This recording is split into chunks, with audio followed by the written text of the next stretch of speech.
The bass thrummed through my bones like a second heartbeat as I moved behind the bar, my hands working with the kind of muscle memory that comes from 3 years of perfecting the same dance. Pour, shake, strain, smile. Pour, shake, strain, smile. The ritual kept me grounded even when my mind threatened to drift toward dangerous territories I'd promised myself I'd abandoned. Midnight Velvet wasn't just any bar. It was the kind of place where secrets came to breathe in the dark, where the city's power players came to pretend they were just like everyone else, where the music was always loud enough to drown out conscience, but never quite loud enough to silence memory. I'd built this place into what it was, a sanctuary of controlled chaos, of calculated hedonism, of freedom within carefully drawn lines. The irony wasn't lost on me that I managed a bar owned by the one man I'd run from to find freedom. Sophia. Marco's voice cut through my thoughts, pulling me back to the present.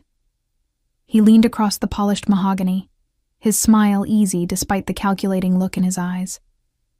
Marco had been one of Adam's men for as long as I'd known either of them, which meant he was dangerous in that quiet, efficient way that made smart people nervous.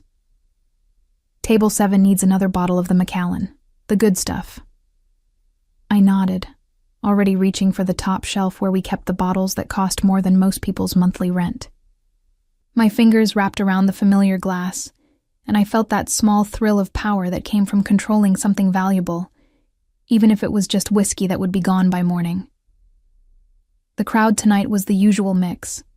Young professionals trying to look dangerous, actual dangerous people trying to look professional, and the tourists who'd somehow stumbled past our velvet rope and would have stories to tell for years about the night they drank in a place that technically didn't exist on any official city map. I loved it. Every messy, contradictory, beautifully chaotic second of it. "You're smiling," Jenna observed, sliding up beside me to grab fresh glasses. She was new, barely 3 weeks in, and still looked at the clientele with wide eyes that suggested she hadn't quite figured out what kind of establishment she was really working at. "Must be a good night." "Every night's a good night when you know what you're doing," I replied, letting just enough edge into my voice to remind her that authority here wasn't about volume. It was about certainty. I'd learned that from watching Adam, though I'd never tell him that. Some lessons from the past were useful even when you wanted nothing to do with the teacher. I moved through the bar with practiced grace, delivering the Macallan to table 7 where 3 men in expensive suits looked up at me with the kind of appreciation that would have made me uncomfortable once. Now, I just smiled, the one that said I saw exactly what they were thinking and found it mildly amusing, and returned to my domain behind the bar. The door opened, bringing with it a blast of October air that made the candles flicker across the room. I didn't look up immediately. Part of managing a place like this was knowing when to pay attention and when to let moments unfold naturally. But something made the air shift, made the hairs on the back of my neck stand up in a way that had nothing to do with the temperature. When I finally raised my eyes, the world narrowed to a single point of absolute certainty. Adam Clark stood in the doorway like he owned the shadows themselves. And technically, I supposed he did. He owned this bar, the building it occupied, probably half the block it sat on, and a good portion of the city's underground operations that made places like Midnight Velvet possible. But what caught my breath wasn't the power he radiated. I'd always known that about him. It was the way his dark eyes found mine across the crowded room with the precision of a heat-seeking missile, the way his mouth tightened almost imperceptibly when he saw me, the way 3 years of distance evaporated in the space between one heartbeat and the next. He looked the same. That was the cruel joke of it. The same dark hair that probably cost more to maintain than it should. The same sharp jaw that had traced paths down my neck while I gasped his name. The same broad shoulders that filled out his charcoal suit like it had been designed by someone who understood exactly what kind of weapon the male form could be. But it was his eyes that held me frozen. Dark, intense, and fixed on me with the kind of focus that used to make me feel like the only woman in any room. Now, it just made me acutely aware of how carefully I'd constructed the walls between who I'd been and who I'd become. I forced my hands to stay steady as I finished pouring the drink I'd been working on, forced my breathing to remain even, forced myself to remember that I was Sophia Miller, manager of the most successful underground bar in the city, not the woman who'd once fallen so hard for Adam Clark that she'd nearly lost herself in the process. Sophia. Marco appeared at my elbow again, his voice low. Boss is here. I noticed, I replied, proud of how level my voice sounded, as if my heart wasn't trying to claw its way out of my chest, as if I hadn't spent 3 years constructing an entire life specifically designed to avoid this exact moment. Adam moved through the crowd with the same fluid grace I remembered, people instinctively shifting out of his path without even seeming to register they were doing it. That was power. Not the kind you shouted about, but the kind that lived in your bones and radiated outward until the world bent around you. He reached the bar and settled onto one of the stools, with the casual ease of someone who knew exactly how much he intimidated everyone around him, and chose not to care. His eyes never left my face. Sophia Miller, he said, and hearing my name in his voice again was like touching a live wire. It's been a while. 3 years, 2 months, and 17 days, I replied before I could stop myself. Then, because showing weakness was never an option, I smiled, the dangerous one, the one that had made him crazy back when we were destroying each other. But who's counting? Something flickered in his dark eyes. Amusement? Desire? The old familiar dance of power that had always existed between us? Apparently you are. I'm good with numbers. I reached for a glass, needing something to do with my hands that wasn't reaching across the bar to see if his jaw still felt the same under my fingertips. What can I get you? I'm assuming you didn't come to one of your own establishments just to make small talk with the help. The help? He leaned forward slightly, and I caught that scent. Expensive cologne mixed with something uniquely him that used to make me want to crawl inside his skin. Is that what you're calling yourself now? That's what I am now. I met his gaze steadily, refusing to be the first to look away. Manager of Midnight Velvet, employee of the month for the past 36 months running, which I realize is a bit redundant, but it looks good on paper. You've done well with the place. His eyes swept the bar, taking in the subtle improvements I'd made over the years, the lighting that made everyone look like they had secrets, the seating arrangements that encouraged intimacy without feeling cramped, the music selection that kept the energy high without overwhelming conversation. Revenue's up 40% since you took over. Of course he knew the exact numbers. Adam knew everything.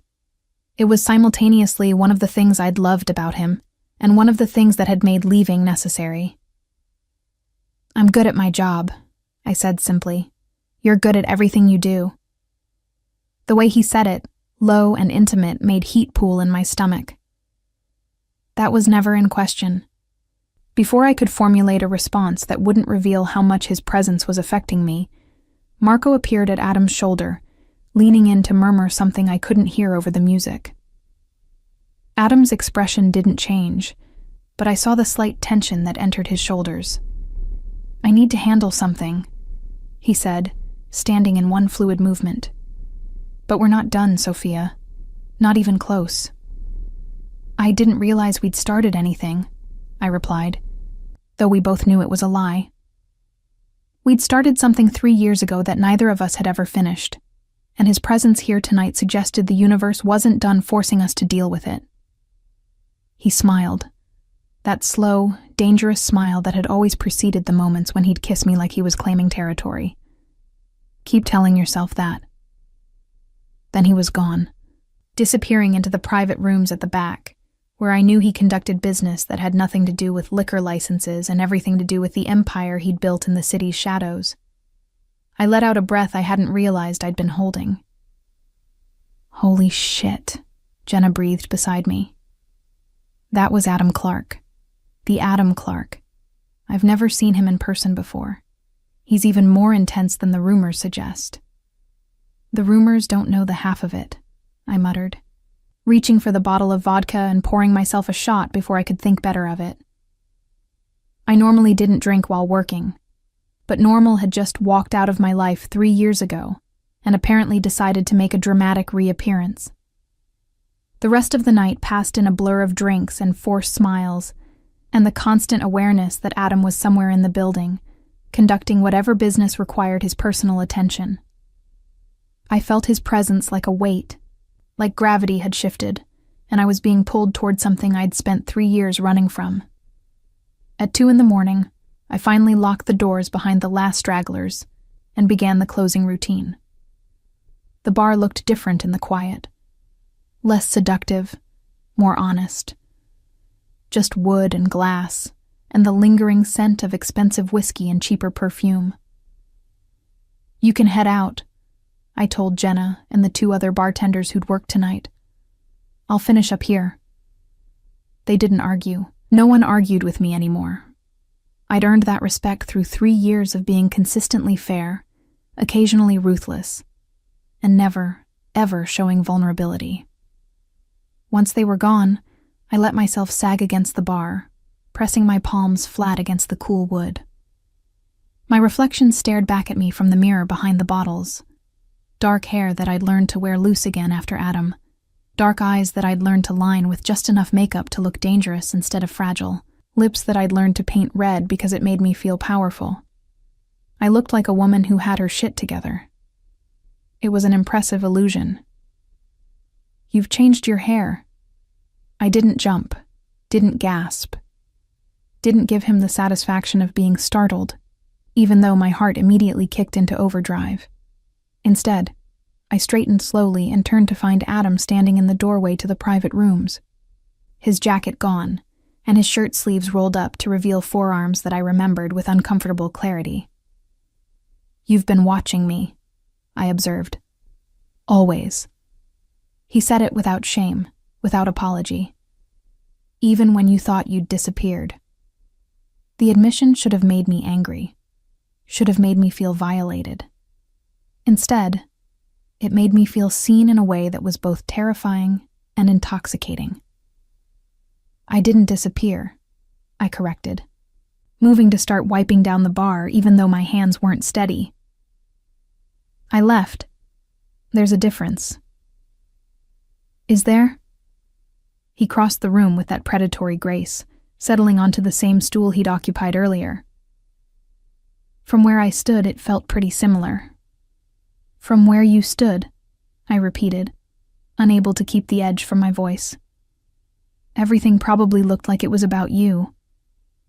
But some of us leave because we need to find ourselves. Not because we're making some grand statement about someone else." His jaw tightened. "And did you? Find yourself?" I looked up, meeting his dark eyes with all the certainty I'd cultivated over 3 years of building a life that was entirely mine. "What do you think?" The air between us crackled with everything we weren't saying. 3 years of silence, of unanswered questions, of a connection that had been so intense it had nearly consumed us both. It was all there, hanging between us like smoke.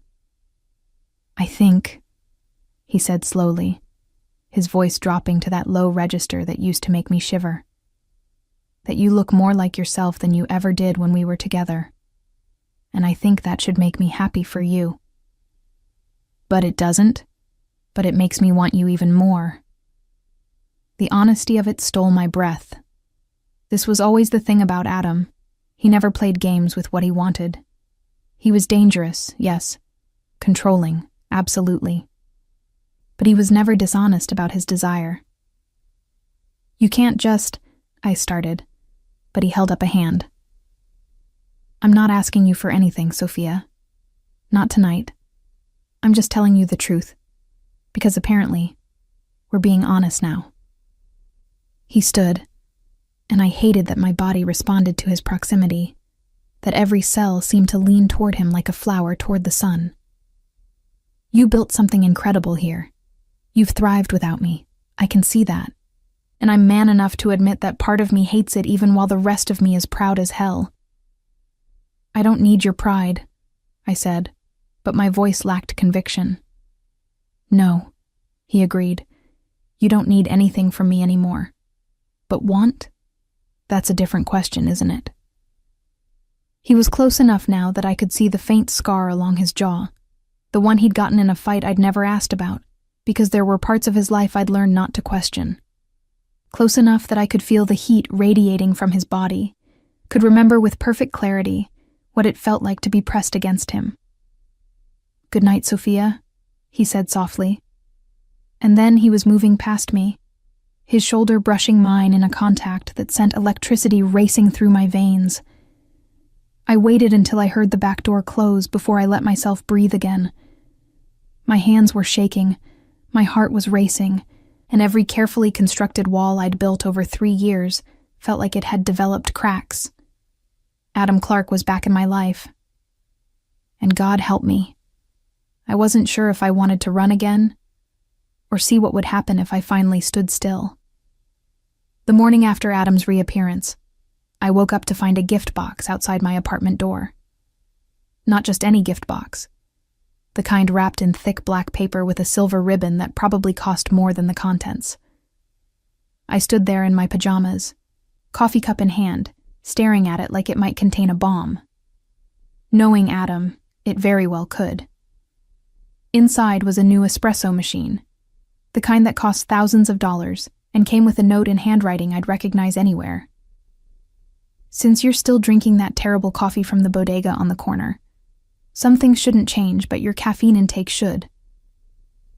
I should have been angry. Should have sent it back. Should have done anything except plug it in and make myself the best damn espresso I'd had in 3 years, while cursing Adam Clark's name with every perfect sip. That was Monday. Tuesday brought a new sound system for the bar, state-of-the-art, professional grade, delivered and installed before I even arrived for my shift. The installation team had a work order signed by management and refused to leave until everything was perfectly calibrated to my specifications. Specifications I'd mentioned once, in passing, to Marco about 6 months ago.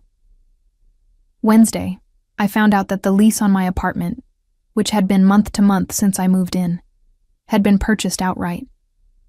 Not just my lease, the entire building. And the new owner had made exactly one change to the tenant agreements. My rent was now $1 a month. I stormed into Midnight Velvet that night with murder in my eyes. "Where is he?" I demanded, slamming my hands on Marco's desk in the back office. Marco looked up from his laptop with the kind of calculated innocence that would have been convincing on anyone who wasn't one of Adam's top lieutenants. "Who?" "Don't play dumb. It's insulting to both of us." I crossed my arms. "Adam, where is he?" "Mr. Clark is currently—" "I don't care if he's currently negotiating world peace. Get him on the phone. Now." Marco's lips twitched in what might have been amusement. He said you'd probably react this way. Did he? How incredibly perceptive of him. I leaned forward. "Phone. Now." To his credit, Marco didn't argue. He simply picked up his phone, pressed a single button, and handed it to me. It rang twice before Adam's voice came through, smooth and infuriatingly calm. "I was wondering how long it would take you to call." "You bought my building," I said without preamble. "I bought several buildings this week. You'll have to be more specific." "The one I live in, you absolute—" I caught myself, glancing at Marco, who was very obviously pretending not to listen. "We need to talk, in person. I'm free now, if you can spare the time from managing my bar." The possessive pronoun wasn't lost on me. 1 hour, Midnight Velvet, private room 3. "I'll be there in 30 minutes. I said 1 hour. "I heard you. But I'll be there in 30 minutes because that's how long it takes me to get there from where I am, and I've discovered I'm not particularly good at waiting when it comes to you." He hung up before I could respond. I stood there, Marco's phone still pressed to my ear, listening to dead air and trying to remember why letting Adam back into my life was a terrible idea. The list was long, detailed. I'd spent 3 years compiling it. But looking at it now, all I could think about was the way he'd looked at me 3 nights ago, like I was water and he'd been dying of thirst. "You okay, boss?" Marco asked, gently retrieving his phone. "Do I look okay?" "You look like a woman about to make either the best or worst decision of her life. That's oddly specific." He shrugged. "I've worked for Mr. Clark for 15 years.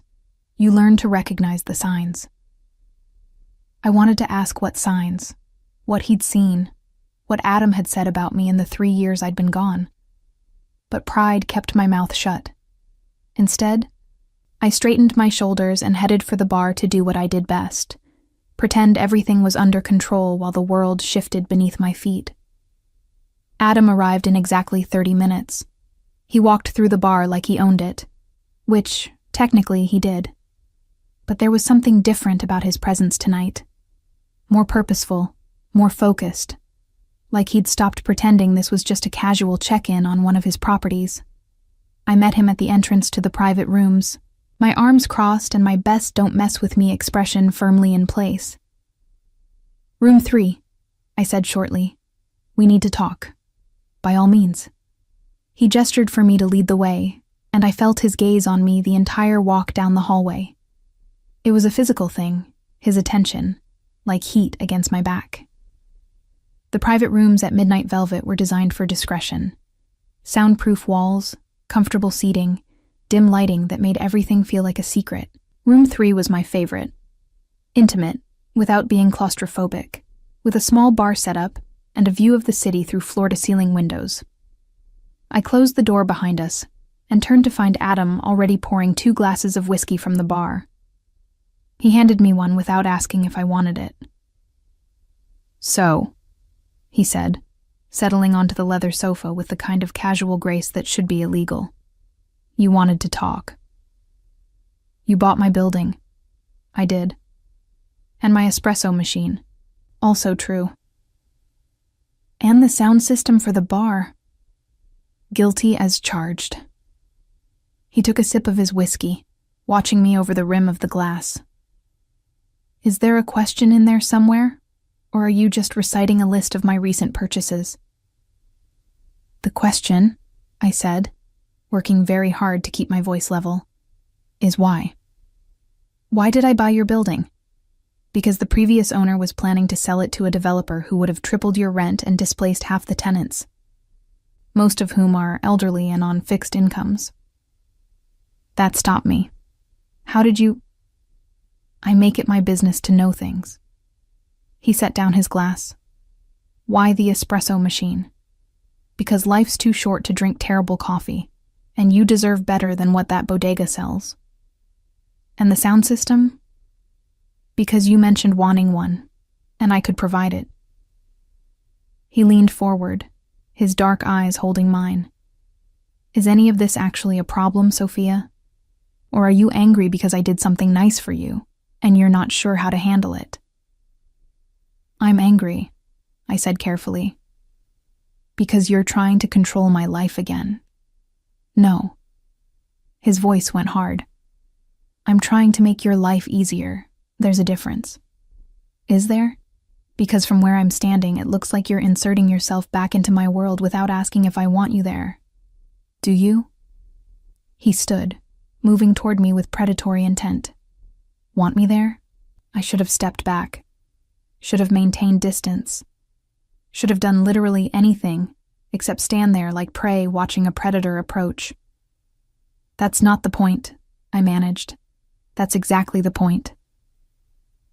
He stopped close enough that I had to tilt my head back to maintain eye contact. "You left because you thought I was controlling you, that I was taking away your freedom. But Sophia, the coffee machine, the sound system, the rent, those aren't about control. They're about taking care of you because apparently, even after 3 years, I still can't stop myself from wanting to make your life better. You don't get to do that." I whispered. "You don't get to just take care of me without asking." "Why not?" "Because it makes it harder to remember why I left." The words hung between us, raw and honest, and more revealing than I'd intended. Adam's expression shifted, something fierce and possessive flashing across his face. "Good," he said quietly. "Because I've spent 3 years trying to forget you, Sophia, and it hasn't worked. Not even a little bit. So if my taking care of you makes you remember what we had, I'm not even slightly sorry." Before I could respond, my phone buzzed in my pocket. I pulled it out, grateful for the interruption, and froze at the message on the screen. "Unknown number. Does he know yet? Or are you still playing pretend? We should talk." V. The blood drained from my face. I must have made some sound because Adam was immediately alert, his hand on my arm. "What is it?" I looked up at him, my heart racing for entirely different reasons now. "When you said you make it your business to know things, what exactly do you know about my life over the past 3 years? His eyes narrowed. "Everything that matters. Why?" "Because apparently I'm not the only one with secrets." I handed him my phone, watched his expression go from concern to cold fury in the space of a heartbeat. "Who," he asked, his voice deadly quiet, "is V?" "That," I said, taking back my phone, "is exactly what I'd like to know." The silence that followed my question was the kind that precedes explosions. Adam's thumb moved across my phone screen, reading the message again, as if the words might change meaning with repetition. They didn't. When he finally looked up, his expression was carefully blank, which I'd learned years ago was far more dangerous than visible anger. "How long has this been going on?" His voice was controlled, precise, the voice he used when making decisions that ruined lives. "First message was tonight." I took the phone back, my fingers brushing his in a contact that sent unwanted electricity up my arm. "Right before I called you. Show me your other messages. All of them." "Excuse me?" "Sophia." He stepped closer, and I caught that familiar scent again. The one that used to make me feel safe before I learned that safety with Adam came with strings attached. "Someone is threatening you. That makes it my business." "Everything is your business according to you," I shot back. "But my phone, my messages, that's mine, Adam, private." "Nothing is private when it comes to your safety." And there it is. I moved away, needing space to think. "The real reason you came back, not because you missed me or wanted to see how I was doing, because you need to control the situation, manage the threat, maintain your precious order." "That's not fair, isn't it?" I spun to face him. 3 years ago, you wanted to know where I was every moment, who I talked to, where I went. You said it was about protecting me then, too. It was about protecting you. His composure cracked slightly. "Do you have any idea how many people would love to get to me through someone I care about? How many enemies I've made? How dangerous it was for you to be seen with me? So you tried to put me in a cage and called it love." The words echoed in the soundproof room. Adam's jaw tightened, a muscle jumping beneath the skin. "Is that what you think it was?" His voice dropped dangerously low. "A cage? What else would you call it?" But even as I said it, memories flooded back, uninvited, unwanted, unstoppable. The first time Adam had kissed me, I'd been dancing at a charity gala I had no business attending. A friend of a friend's +1 situation that had put me in a room full of the city's elite. I'd worn a dress I'd borrowed and shoes that were killing my feet, and I hadn't cared about any of it because the music was good, and I was alive and free. He'd watched me for an hour before approaching. I'd felt his gaze like a physical touch, had known exactly when he started moving toward me through the crowd. "You're trouble," were the first words Adam Clark ever said to me. "And you're used to people doing what you tell them," I'd replied, not backing down even though something in his dark eyes made my pulse race. "I'm guessing that's going to be a problem." He'd smiled, that slow, devastating smile. I'm counting on it. We'd left together that night. Ended up at some all-night diner where we'd talked until sunrise about everything and nothing. He'd been different then. Or maybe I'd just seen what I wanted to see. Less controlled. More human. He'd laughed at my jokes, had been fascinated by my complete lack of filter, had looked at me like I was the most interesting thing he'd encountered in years. The first month had been perfect. He'd given me space, had never asked where I was going or who I was with, had seemed content to exist in whatever moments we carved out together. But then someone had followed me home from one of our dates, one of his rival's men, looking to find leverage. Adam had found out, had dealt with it in whatever way Adam dealt with things, and everything had changed. Suddenly there were bodyguards I hadn't asked for, restrictions on where I could go alone, questions about every friend, every plan, every moment I wasn't with him. "I'm keeping you safe," he'd insisted when I'd pushed back. "You're suffocating me," I'd countered. The fights had escalated. His need for control versus my need for freedom. His fear for my safety versus my refusal to live in fear. Until one night, after a particularly brutal argument, I'd looked at him and realized I was disappearing. That the woman who danced without caring, who watched, who laughed too loud, who lived like every moment mattered, she was fading under the weight of his protection. So I'd left. Packed a bag while he was handling business, written a note that said only, "I need to breathe," and walked away from the most intense relationship of my life. "Sophia." Adam's voice pulled me back to the present. He was closer now, though I hadn't seen him move. "Where did you go just now?" "The past." I met his gaze, remembering why I left. And I was right to go. Something flashed in his eyes, pain, quickly masked.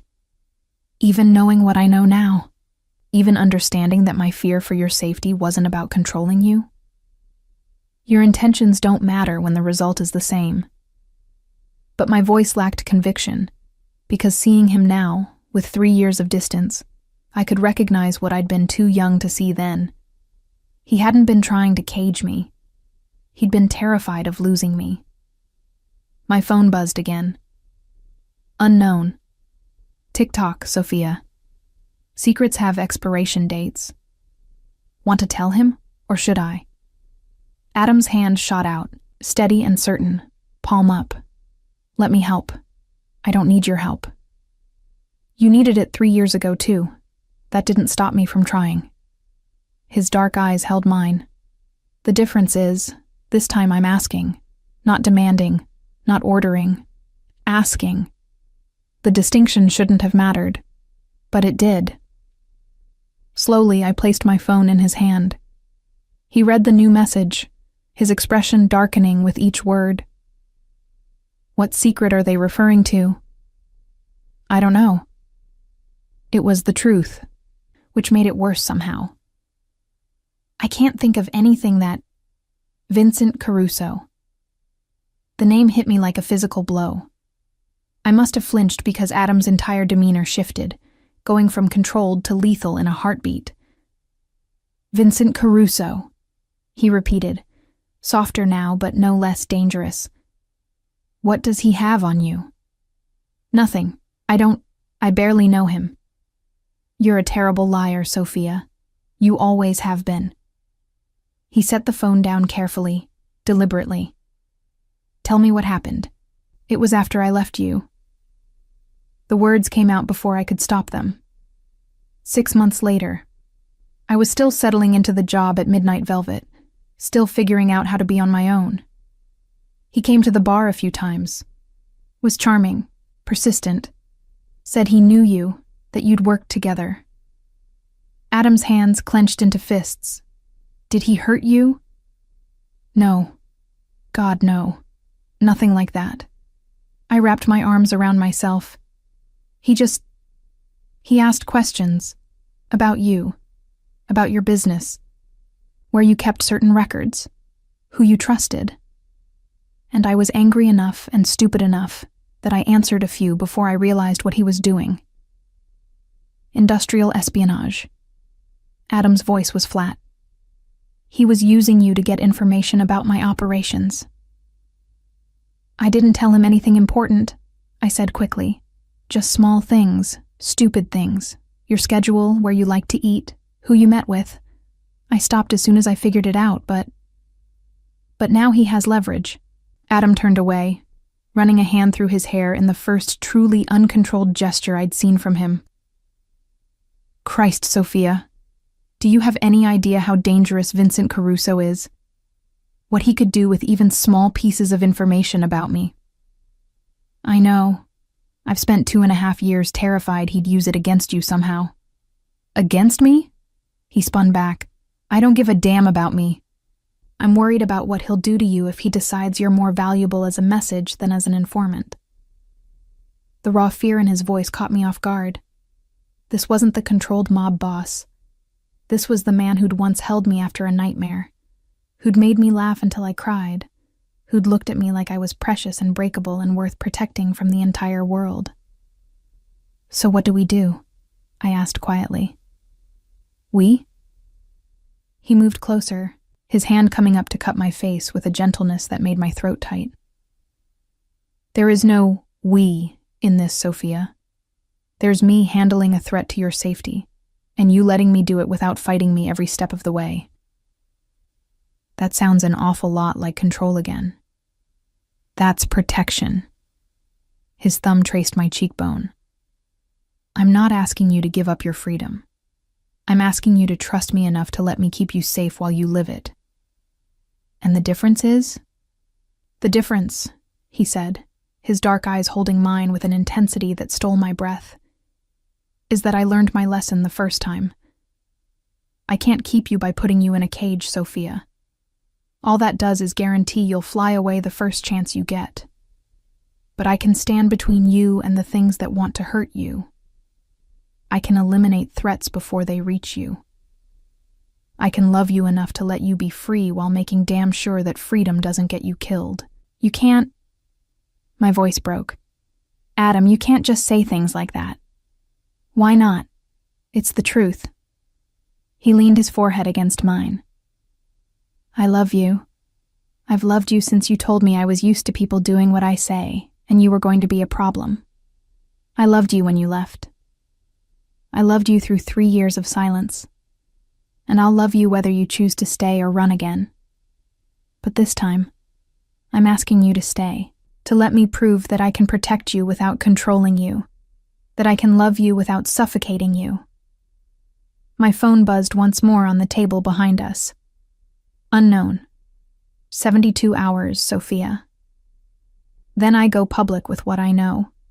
Your choice how this plays out. Adam's jaw tightened against my forehead, but he didn't move away. 72 hours, he murmured. Plenty of time. For what? He pulled back just enough to meet my eyes, and the cold calculation I saw there was the Adam Clark the world feared. To remind Vincent Caruso why people don't threaten what's mine. I'm not yours, I whispered, but it lacked conviction. Aren't you? His smile was sharp and certain. Then why are you still here? Why haven't you run? Why are you letting me touch you when you could walk away?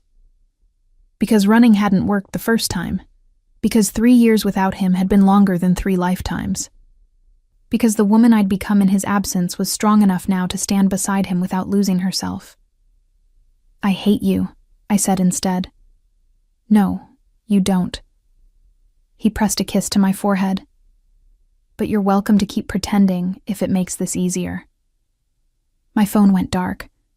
Somewhere in the bar beyond this room, music thumped and people laughed, and life continued like the world wasn't shifting beneath my feet. Okay, I heard myself say. Okay, you have 72 hours to deal with Vincent Caruso. But Adam, this doesn't mean I'm yours. It means I'm giving you a chance to prove you've changed. That's all I'm asking for. He stepped back, the mob boss mask sliding back into place.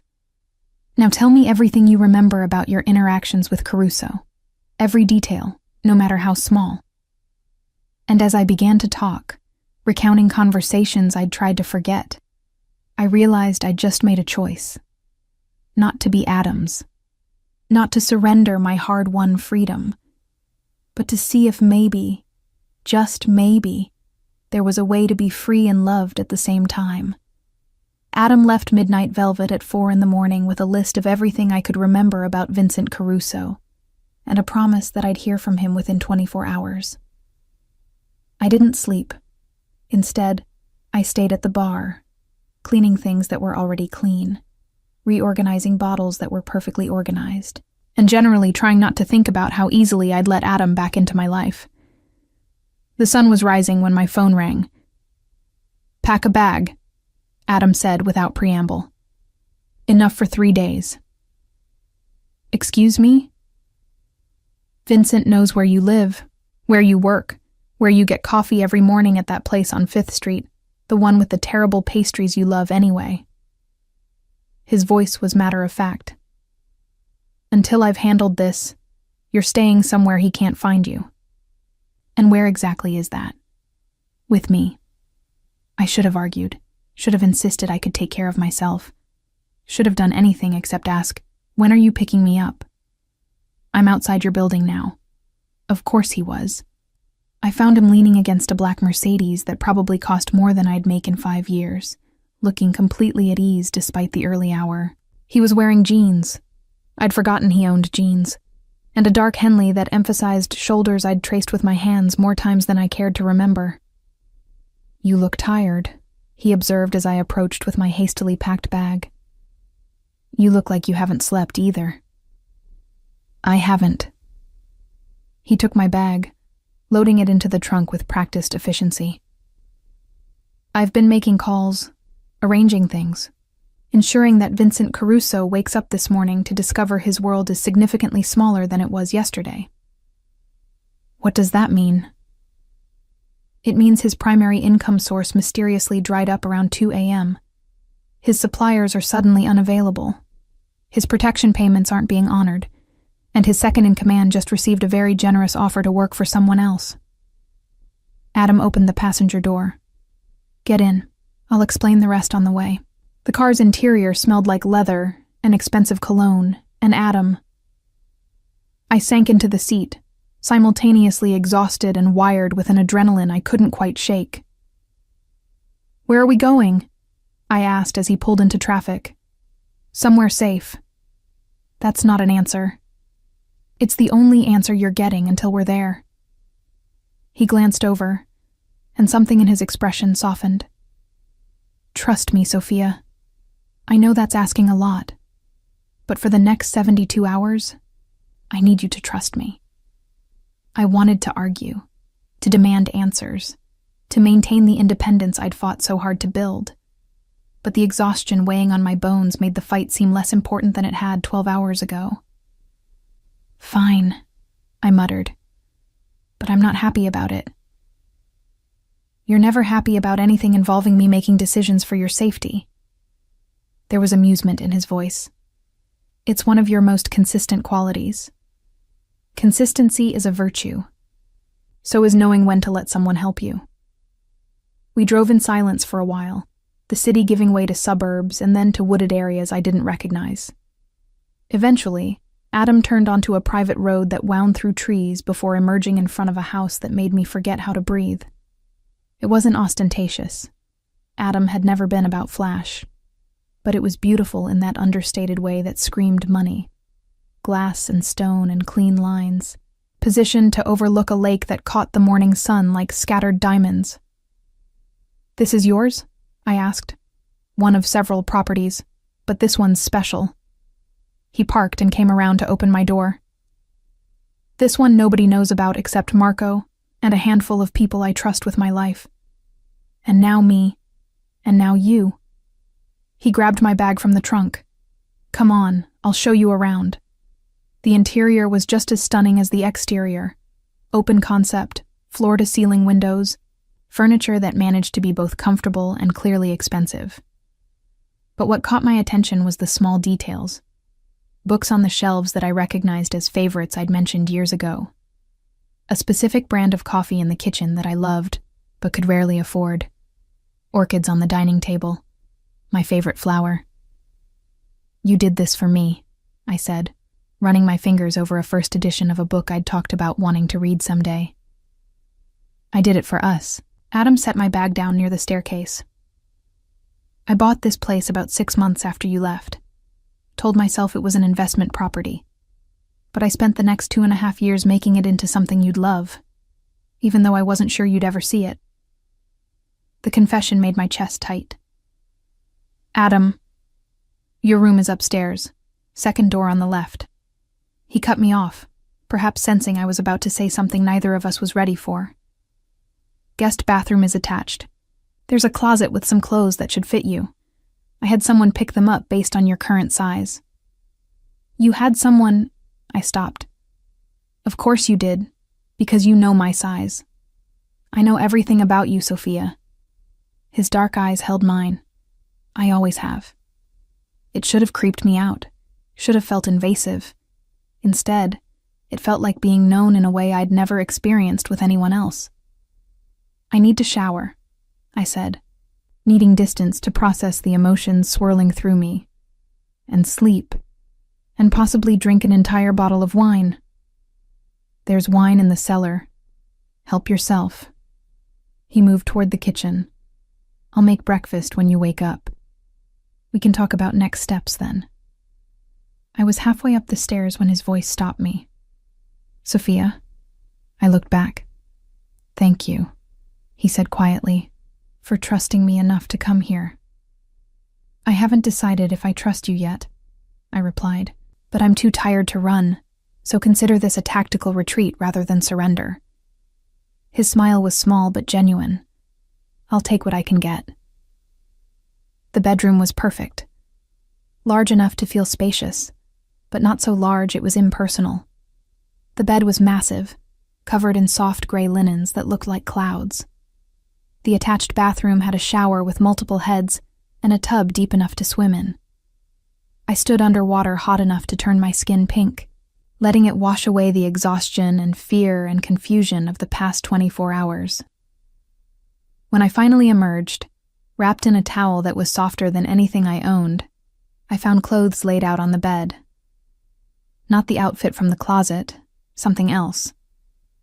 One of Adam's t-shirts and a pair of his sweatpants. I shouldn't have put them on. Should have chosen something from the mysteriously well-stocked closet instead. But the fabric smelled like him, and I was tired enough to allow myself the comfort even if I'd regret it later. Sleep claimed me the moment my head hit the pillow. I woke to afternoon sunlight streaming through windows I'd forgotten to cover and the smell of something cooking downstairs. My phone showed I'd slept for 6 hours. There were no new messages from Vincent Caruso. There was, however, a text from Adam. "Lunch is ready when you are. No rush." I found him in the kitchen, sleeves rolled up, and an apron tied around his waist that should have looked ridiculous, but somehow didn't. He was plating what looked like an omelet with the kind of focus most people reserved for diffusing bombs.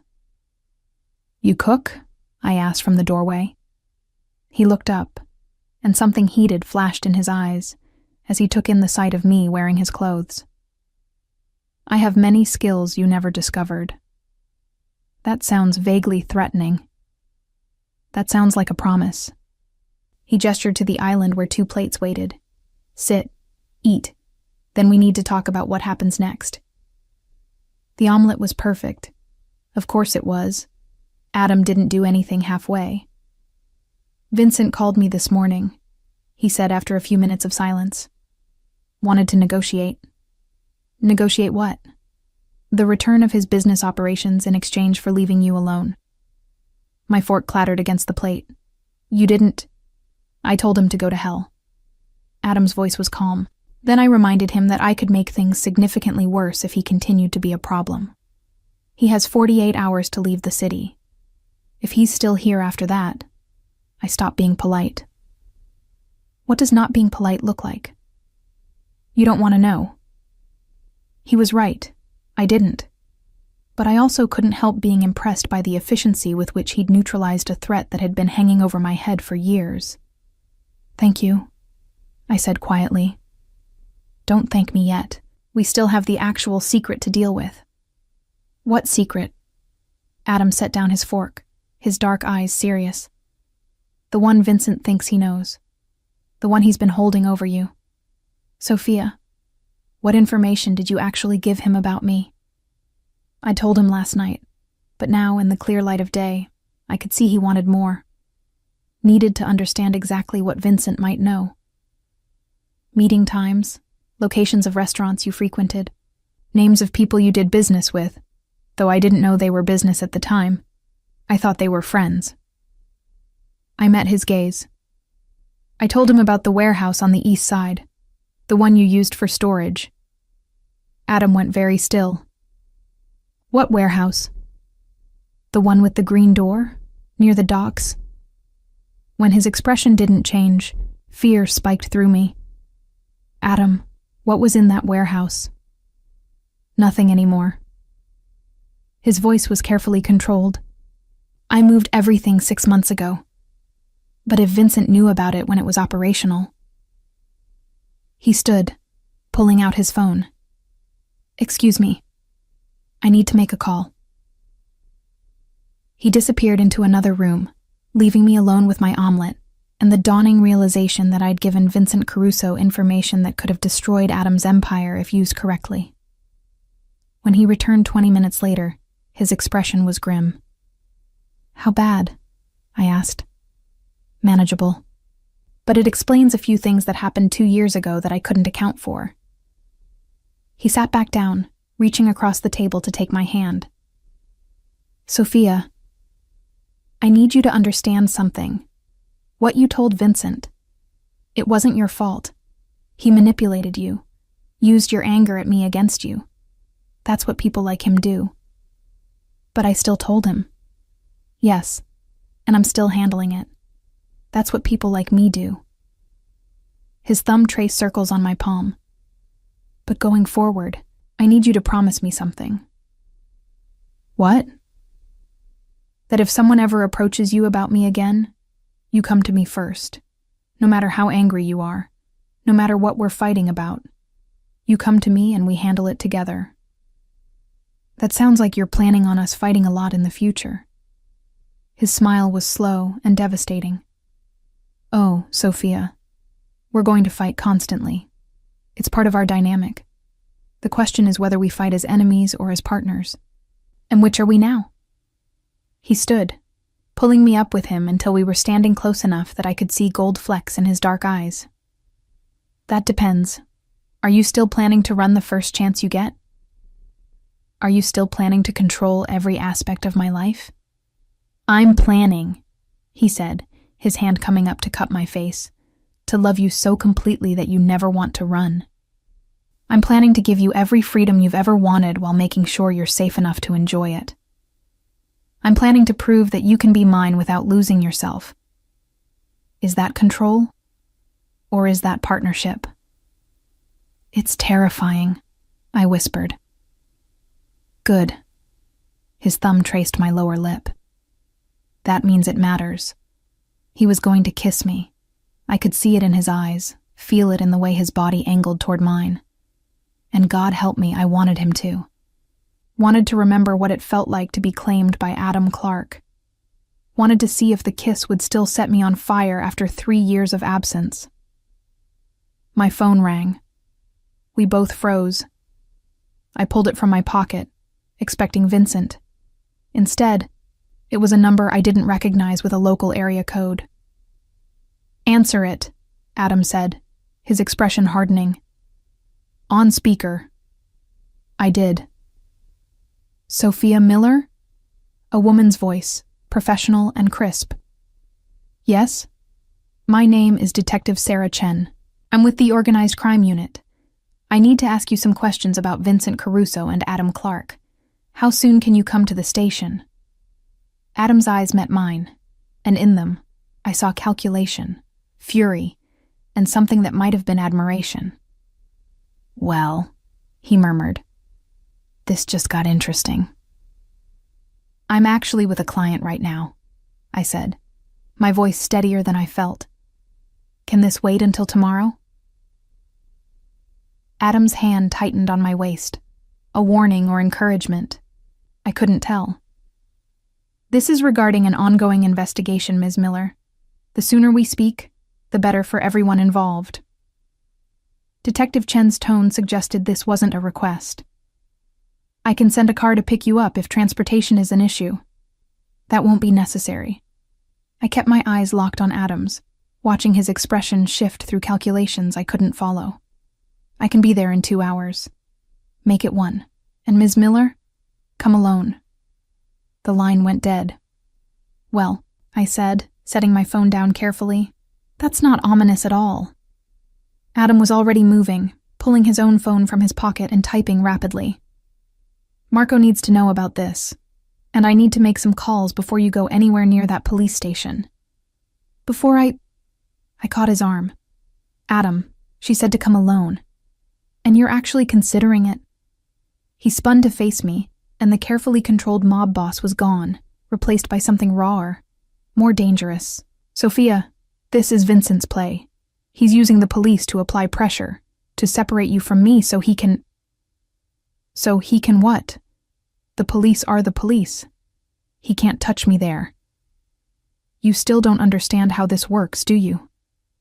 He moved closer, his hands framing my face with an intensity that made my breath catch. Vincent doesn't need to touch you physically to hurt you. He just needs to get you on record talking about me, about my business, about anything that can be used later. The organized crime unit doesn't call random bar managers unless they think those managers have information worth trading. I don't have information worth trading. You have 3 years of living in my world, working at my establishment, and... He paused, his jaw tightening. A history with me that makes you exactly the kind of witness they'd love to flip. The realization hit me like ice water. They want me to testify against you. They want you to give them enough to build a case. Vincent must have fed them something, enough to make them think you're vulnerable, angry, willing to cooperate. His thumbs traced my cheekbones with devastating gentleness. Are you angry enough to destroy me? 3 years ago, maybe I would have been. 3 years ago, I'd left convinced that Adam Clark was a prison I needed to escape. But now, looking into his dark eyes and seeing genuine fear, not for himself, but for what I might do, I realized the truth. I'd never wanted to destroy him. I just wanted to save myself. No, I said quietly. I'm not going to testify against you, Adam.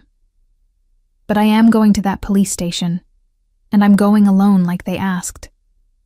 Sophia, listen to me. I pulled back enough to meet his eyes properly. If I don't show up, or if I show up with lawyers and bodyguards, it confirms whatever Vincent told them. That I'm under your control. That I'm not a reliable witness because I'm too scared or too compromised to tell the truth. But if I go alone, if I answer their questions honestly, his voice went sharp. And what exactly will you tell them honestly, Sophia? That you work at a bar I own? That we have a history?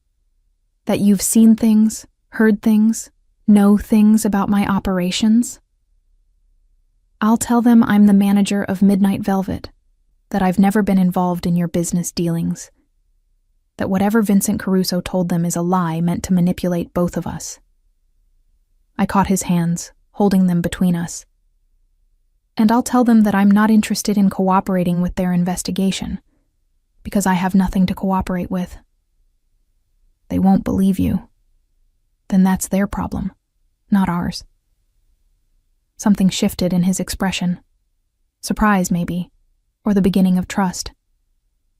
You said ours. Don't read too much into it.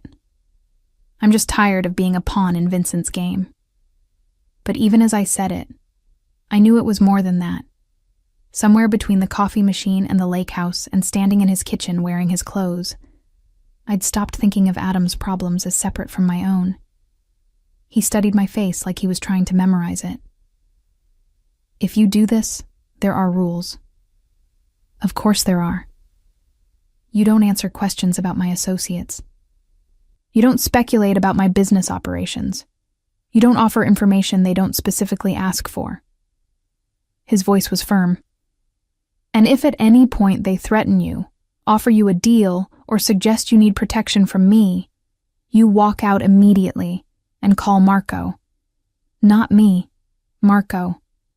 His number's already in your phone under M. When did you... This morning while you were sleeping. He had the grace to look slightly sheepish. I also installed a tracking app. Before you get angry, it's for emergencies only, and you can turn it off whenever you want. The password is your birthday. I should have been furious. Should have thrown his paranoid security measures back in his face. Instead, I found myself oddly touched by the fact that he'd given me the ability to disable it. Anything else? I asked. Yes.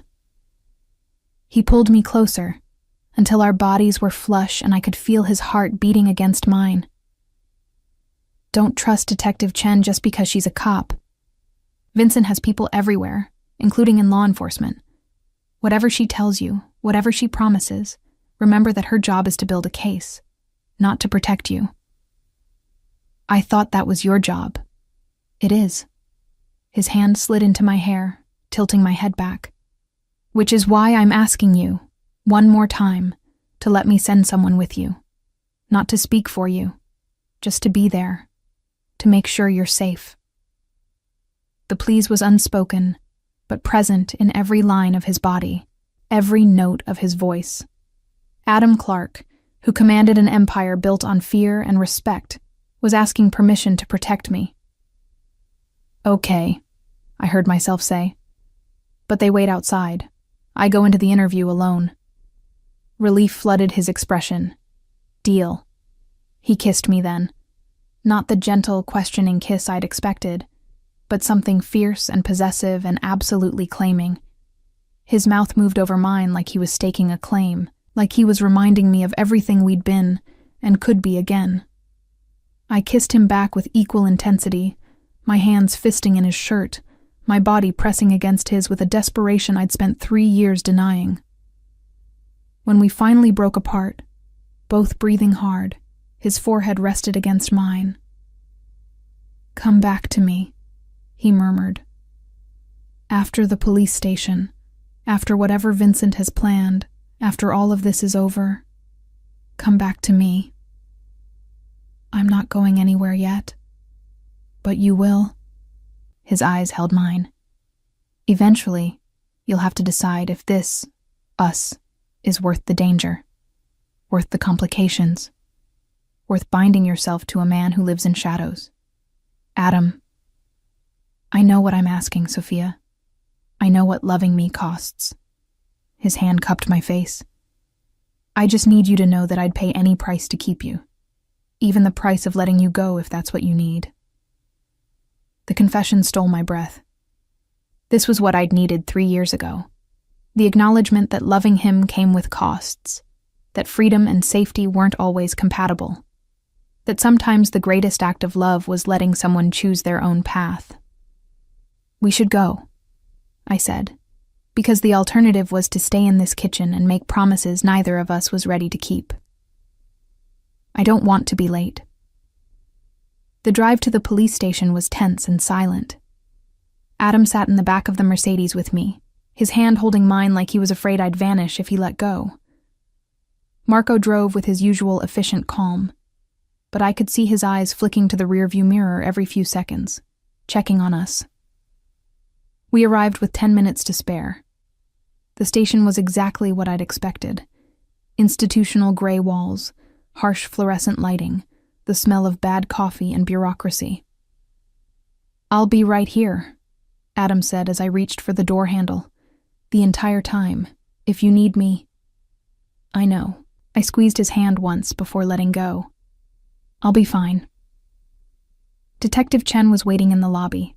She was younger than I'd expected, maybe early 40s, with sharp eyes and a no-nonsense demeanor that reminded me of every tough female cop I'd ever seen on TV. "Ms. Miller, thank you for coming." She extended her hand. "If you'll follow me." The interview room was small and windowless, with a metal table bolted to the floor and chairs that looked deliberately uncomfortable. A camera blinked red in the corner. "For the record," Detective Chen said as we sat, "you're not under arrest. You're here voluntarily to answer questions related to an ongoing investigation. You're free to leave at any time. Do you understand?" "I understand. Do you want a lawyer present?" "No." Her eyebrows rose slightly. "You're sure? Given your relationship with Adam Clark?" "I don't have a relationship with Adam Clark," I interrupted. "I work at a bar he owns. That's the extent of our connection." "Is it?" She opened a folder, sliding a photograph across the table. It showed me and Adam at the lake house this morning, visible through the windows. My stomach dropped. "We've been surveilling Mr. Clark for 6 months, Ms. Miller, which means we've been watching you for the past 24 hours. So let's try this again. What is your relationship with Adam Clark?" I looked at the photo, at the evidence of Adam's arms around me, his face buried in my hair, the intimacy of the moment captured and weaponized. And I realized Vincent Caruso had played us perfectly. "I want to call my lawyer," I said quietly. Detective Chen smiled. It wasn't a nice smile. "Smart girl. We'll wait." I pulled out my phone with shaking hands and dialed the number Adam had programmed under M. Marco answered on the first ring. "Problem?" "They've been watching the lake house," I said. "They have photos. We're coming in. Don't say another word until we get there." The line went dead. Detective Chen leaned back in her chair, studying me with professional interest. "Vincent Caruso warned us you'd lawyer up the moment things got difficult. Said Adam Clark has too much control over you to let you cooperate." She paused. "He also said you'd be wearing Mr. Clark's clothes when we brought you in. Looks like he was right about that, too." I looked down at Adam's t-shirt, visible under my jacket, and felt the trap close around us both. Outside, I could hear raised voices. Adam's, controlled but deadly. Marco's, calm and legal. And Detective Chen's partner, trying to keep them from storming the interview room. "Last chance, Ms. Miller," Detective Chen said. "Talk to us now. Help us build a case against the people really running this city's criminal enterprises, and we can offer you protection. Real protection, not the kind that comes with strings attached." Through the window in the door, I could see Adam. His eyes found mine, and in them, I saw everything. Fear, fury, and absolute trust that I'd make the right choice. The question was, what was the right choice? "I'd like to tell you a story, Detective Chen," I said, leaning forward in my chair. "About a woman who spent 3 years building a life on her own terms, who took a failing bar and turned it into the most profitable establishment in its category, who did it without help, without handouts, without anyone controlling her choices. Ms. Miller, I really think you should wait for your lawyer. That woman," I continued, "learned that independence isn't about being alone. It's about choosing who stands beside you. And she learned that sometimes the most dangerous thing you can do is let someone love you without losing yourself in the process." Detective Chen's expression shifted. "That's very poetic. It's also not an answer to my questions about Adam Clark's criminal activities. Because I don't have answers to those questions." I met her gaze steadily. "I manage a bar. I serve drinks. I handle inventory and staff schedules and customer complaints. What Adam Clark does outside of Midnight Velvet isn't my business, and frankly, I'm not interested in making it my business." "Even though you're sleeping with him?" "Even though I'm in love with him," I corrected, and felt the truth of it settle into my bones. Which, last I checked, isn't illegal. Neither is wearing his clothes or staying at his house or any of the other circumstantial evidence Vincent Caruso convinced you was proof of criminal conspiracy. Vincent Caruso is a credible witness. Vincent Caruso is a manipulative bastard who used me to try to hurt Adam 2 years ago and is trying to use your investigation to finish what he started. I stood, done with playing defense. And I'm done being anyone's pawn. So unless you're charging me with something, I'm leaving. Sit down, Ms. Miller. Am I under arrest? Detective Chen's jaw tightened. No. Then I'm leaving. When my lawyer arrives, direct him to the lobby. I walked to the door, half expecting her to stop me. She didn't. Instead, she said quietly, "He's going to destroy you, you know. Men like Adam Clark, they don't love people. They own them." I looked back over my shoulder. Maybe men like Adam Clark just need someone brave enough to love them without being owned. I guess we'll find out. The hallway was chaos. Adam stood nose to nose with a detective twice his size, his voice low and lethal. Marco had positioned himself strategically between Adam and 3 other officers, his lawyer face firmly in place. And there, standing near the precinct entrance looking smug and satisfied, was Vincent Caruso. Our eyes met across the crowded hallway. He smiled. Something in me snapped. I walked straight toward him, ignoring Adam's sharp call of my name, ignoring Marco's attempt to intercept, ignoring every rational thought that said confronting Vincent Caruso in a police station was a terrible idea. "You must be so proud of yourself," I said when I reached him. "Setting me up, feeding lies to the police, trying to use me to destroy Adam. Very clever." "I didn't lie," Vincent replied smoothly. "I told them exactly what you told me 2 years ago. It's not my fault you were indiscreet about your boyfriend's business operations. Ex-boyfriend at the time, and you manipulated me into trusting you. I made you feel seen, made you feel like someone understood your frustration." His smile widened. "Is it my fault you were so eager to talk about Adam Clark that you didn't notice I was taking notes?" Behind me, I heard movement. Felt Adam's presence like heat at my back. But he didn't touch me, didn't intervene. He was letting me handle this my way. "You want to know what I told the detective in there?" I asked Vincent. "I told her you're full of shit, that whatever information you think you have is 2 years old, filtered through your manipulation, and completely useless for building any kind of case.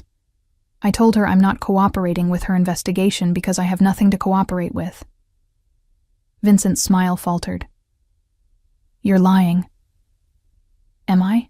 Or did you overplay your hand by assuming I'd be so desperate to get away from Adam that I'd burn his entire world down to do it?" I stepped closer, lowering my voice. "You don't know anything about what Adam and I have, Vincent. You don't understand that love and freedom aren't mutually exclusive. And you definitely don't understand that I'd rather stand beside Adam in his darkness than spend another second in your mediocre light." "You'll regret this," Vincent said, his mask slipping to show real anger. "When he tightens the leash, when you realize you've traded one prison for another." "The only person going to prison," Adam's voice cut in, cold and certain, "is you, Vincent, that federal warrant for tax evasion. The one my people made sure was fast-tracked. It's being executed right now at your office." As if on cue, Vincent's phone rang. He pulled it out with shaking hands, looked at the screen, and went pale. "You son of a bitch," he breathed. "I told you not to threaten what's mine." Adam's hand settled on my waist, possessive and protective in equal measure. "Did you think I wouldn't have contingencies? That I'd just let you use Sophia to hurt me without consequences? The police will be very interested in your financial records once the feds are done with them.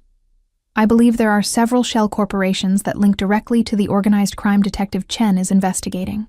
Funny how these things work out." Vincent looked between us, calculation and fear warring in his expression. Then he turned and walked quickly toward the exit, his phone pressed to his ear, his confidence evaporating with every step. "That," I said as we watched him go, "was extremely satisfying. You called me your boyfriend." Adam's voice held barely suppressed amusement. "In front of the police. On camera. I called you my ex-boyfriend. There's a difference.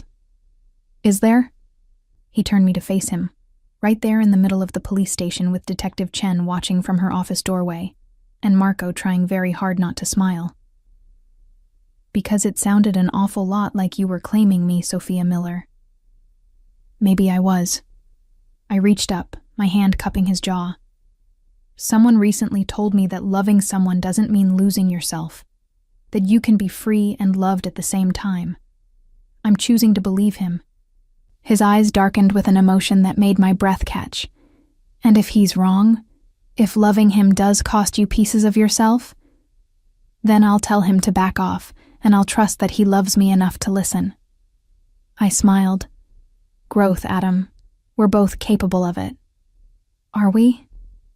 But he was smiling too, that rare, genuine smile that transformed his entire face. I love you, Sophia. I never stopped, not for 1 second of the past 3 years. I know. I pulled his mouth down to mine, kissing him in full view of the organized crime unit, the uniformed officers, and anyone else who cared to watch. I love you too. Even when you're overbearing and controlling and putting tracking apps on my phone. Which you haven't disabled yet, he murmured against my lips. Which I haven't disabled yet, I agreed. Because apparently, I'm learning to choose my battles. We should go, Marco said from behind us, his tone suggesting he'd been trying to get our attention for a while. Before Detective Chen decides to arrest you both for public indecency. Adam pulled back with obvious reluctance. He has a point. He usually does. I laced my fingers through Adam's. Take me home. Which home? The apartment? The lake house? The penthouse downtown? Whichever one has you in it. I squeezed his hand.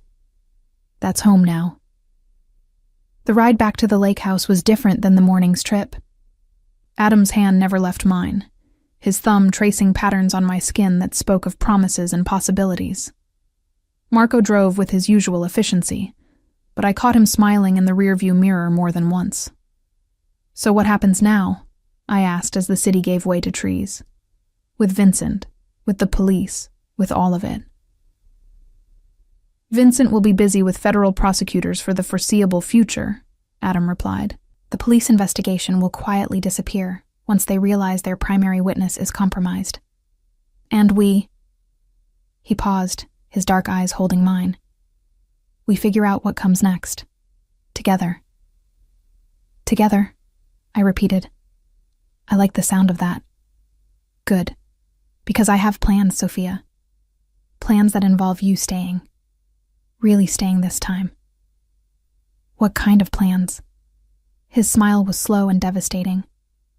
The kind where I prove every single day that you made the right choice.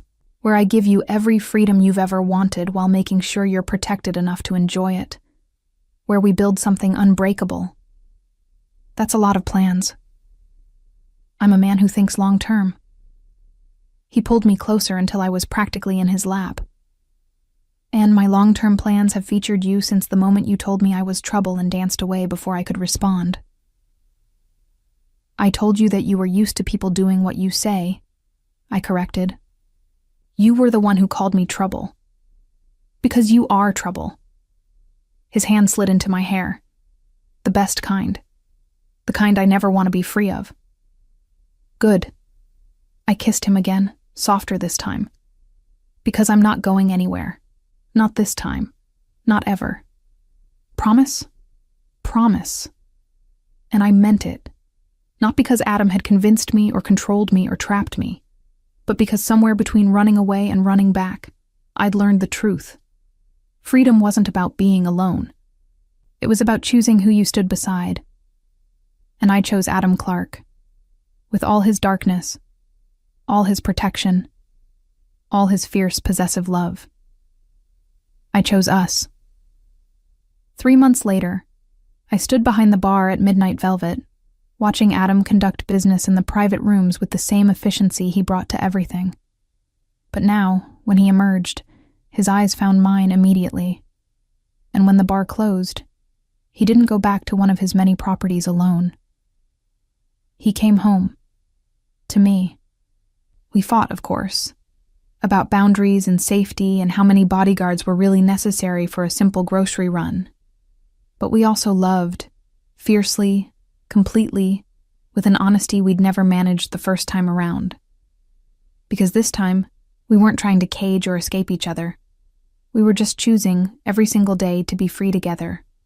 And that made all the difference.